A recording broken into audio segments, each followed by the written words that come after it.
Hello friends, welcome to my channel. આજે આપણે બનાવીશું શિવરાત્રી સ્પેશિયલ શક્કરિયાનો શીરો। એના માટે મેં અહીંયા શક્કરિયાને નાના નાના કટ કરી લીધા છે સરસ રીતે। ત્યારબાદ આપણે એમાં ઘી ઉમેરીશું। ઘીનું પ્રમાણ આપણે આમાં વધારે જ નાખવાનું છે, જેથી શક્કરિયા કુકરમાં નીચે ચોંટશે નહીં અને સરસ રીતે એકદમ ઘીની વરાળથી બફાઈ જશે। અહીં આપણે પાણી નથી નાખવાનું કે શક્કરિયાને જારીમાં વરાળથી પણ નથી બાફવાના। આપણે ઝીણા ઝીણા કટ કરીને જ બાફવાના છે, માત્ર ઘીવાળા।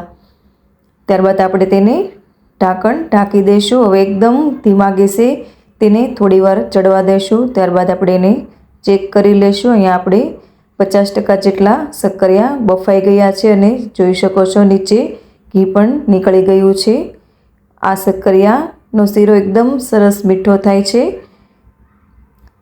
પાણી વગરનો।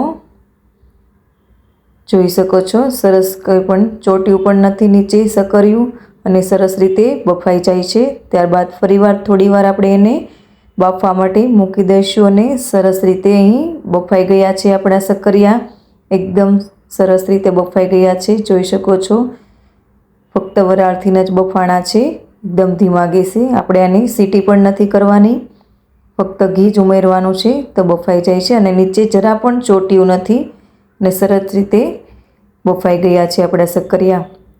હવે આપણે આને એકદમ મેશ કરી નાખીશું।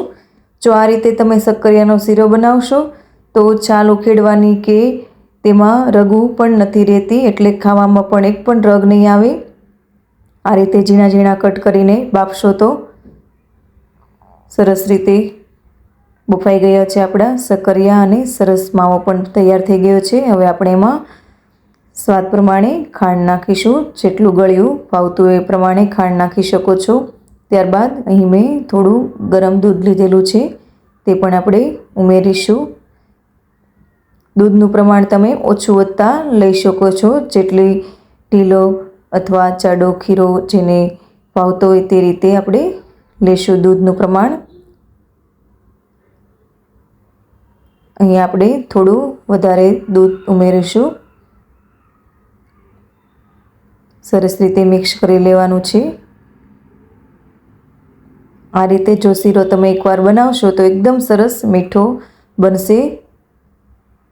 હવે આપણે એને થોડીવાર ચડવા દઈશું અને આ આપણો શીરો તૈયાર થઈ ગયો છે। હવે આમાં તમે ફરીથી ઉપર થોડું ઘી પણ નાખી શકો છો અને આ આપણો શીરો શક્કરિયાનો મસ્ત રીતે તૈયાર થઈ ગયો છે। તમને જો અમારો આ વિડીયો પસંદ આવ્યો હોય તો ચેનલને લાઇક, શેર અને સબસ્ક્રાઈબ જરૂરથી કરી દેજો।